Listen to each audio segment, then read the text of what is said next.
Now that sequence of horns you just heard, the 2 long, 1 short, and 1 long, will be blown at every road crossing today. This is FRA regulation, and it stands to mean that our train does have the right-of-way over all road crossings. Now, for any of you who are unfamiliar with Morse code, this sequence of horns does stand for the letter Q. Back in the day, this used to mean that the Queen had the right-of-way. However, now it is used for railroads around the country. Now, coming up on the downhill side of the train, we are going to pass by an old 3-story brick building. This old brick building that you all will be able to see on the downhill side here shortly has 2 chimneys on this side of it, facing towards our train here. That was, in fact, the original hospital building for Leadville, Colorado. It was built back in 1904 by the Sisters of Charity, and it served the city of Leadville as our primary hospital from when it was built all the way up until the new hospital was built in 1957.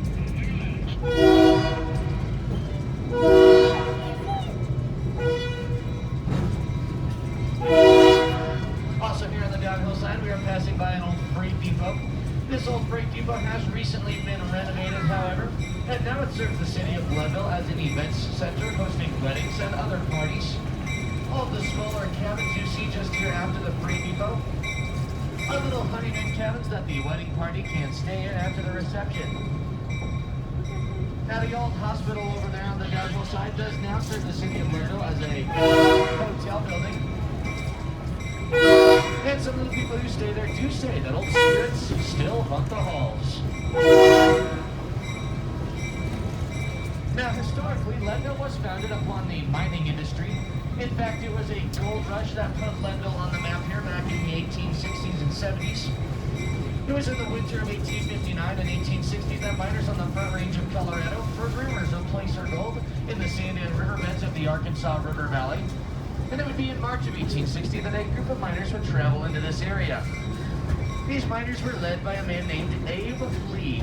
Now, legend has it that Abe Lee dug his gold pan into the riverbed, and when he pulled it out, he saw gold, and lots of it. He let out a great shout and exclaimed, "I have all of California in this pan," as this was after the California Gold Rush, and shortly thereafter, miners would flock to the newly named California Gulch. Less than a year later, that mining encampment up in California Gulch would grow so extensively that they officially decided to call it Oro City. Now, oro is the Spanish word for gold, and the mining done in Oro City was all done in the riverbeds using sluice boxes and gold pans to mine the larger golden nuggets out of the riverbed.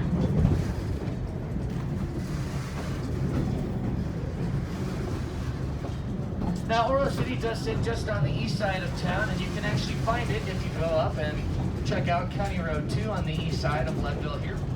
Now, unfortunately, the gold rush that took place in Oro City did not last very long. It was in 1868 that almost all of the miners were forced out of this region. The reason being was a very troublesome black sand that lay in the riverbeds.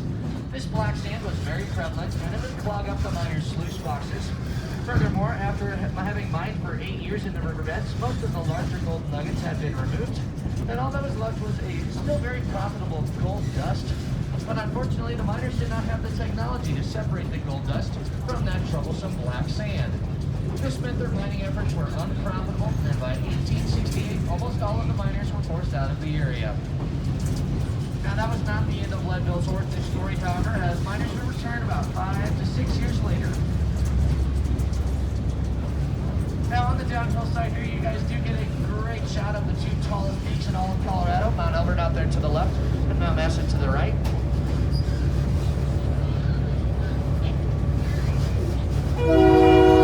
Also here on the downhill side, we're going to pass by our rail yard and our roundhouse. Here at the rail yard, you all will get the chance to see some of our extra train cars, the different equipment we use to maintain our rail line, and even our other locomotive.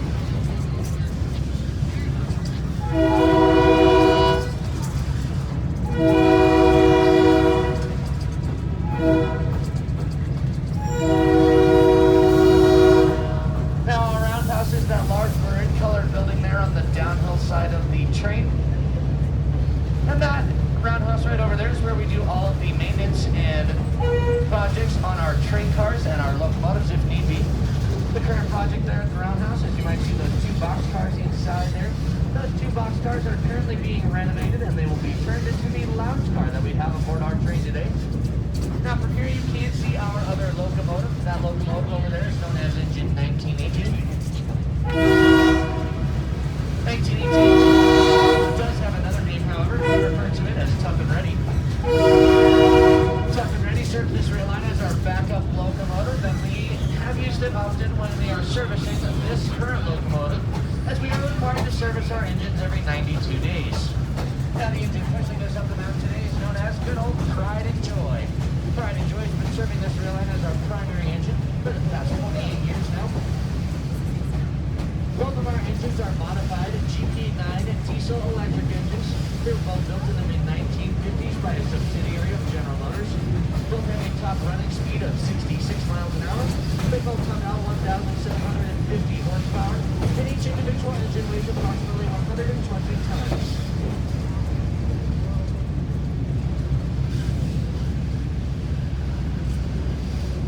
Now, as aforementioned, the end of Oro City in 1868 would not be the end of Leadville's origin story. In fact, it was back in 1874 that two men would return to this area. These two men were actually educated with master's degrees in geology, and they actually had a hunch as to what that troublesome black sand in the riverbeds might be.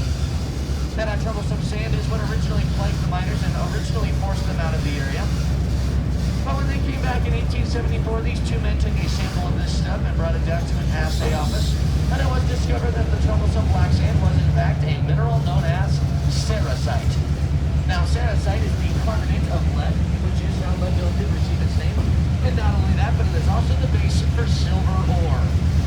Now, knowing there was silver in the hills up here, miners would once again flock to the region, this time in the tens of thousands. In fact, after silver was discovered here in Leadville, it would become one of the largest boom towns in the state of Colorado. And furthermore, it was also a hub for the newly invented narrow gauge railroad companies, expanding their railroading empire and tapping into the riches of the Rocky Mountains. Speaking of railroads, on the uphill side of the train here, we are going to pass by an old railroad bed. This old railroad was known as the Mineral Belt Railbed.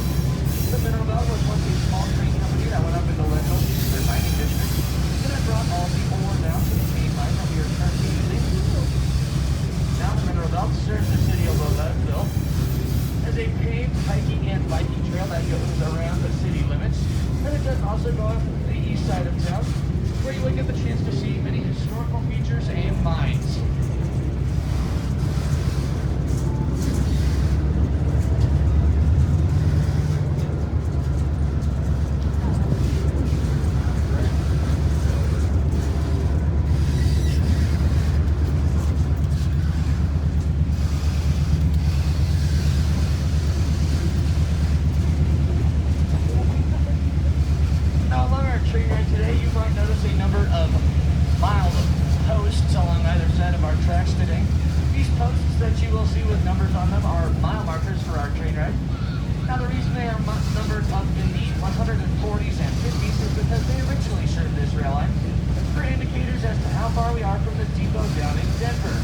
Back in the day, this rail line served the city of Leadville as a passenger and freight train from Leadville to Denver, and it was a 150-mile excursion by rail from depot to depot.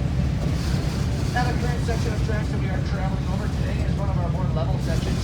Later in our journey today, we will hit grades as steep as 3%, and our average speed will be approximately 10 miles an hour. You might think that is sort of a slow speed for a train to travel at, but we think it is the perfect speed for the many photo taking and possible wildlife viewing opportunities you will have on our train today.